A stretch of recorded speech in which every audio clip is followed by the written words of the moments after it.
আপনাদের হাতে যদি একটু সময় থাকে ভিডিওটা ধাক্কা দেওয়ার আগে প্লিজ কথাগুলো একটু শুনবেন। গুরুত্বপূর্ণ এবং বাস্তব কিছু কথা, সত্য কথা শুনে যাবেন। কোনো নারী যখন একা থাকতে শিখে যায়, জানবেন তার স্বামী তাকে অবহেলা করে সেই পর্যায় পর্যন্ত পৌঁছে দিয়েছে।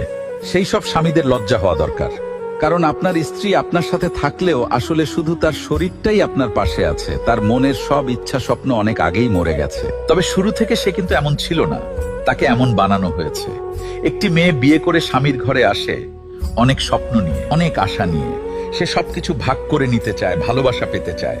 কিন্তু যখন স্বামী তাকে বারবার অবহেলা করে, অপমান করে, তার কথা গুরুত্ব দেয় না, তখন সে প্রথমে স্বামীকে বোঝাতে চায়। যখন দেখে কোনো পরিবর্তন হচ্ছে না, তখন সে নিজেকেই বোঝাতে শুরু করে। আর একবার যদি একজন নারী নিজেকে বোঝাতে শিখে যায়, তখন তার আর কারো প্রয়োজন হয় না।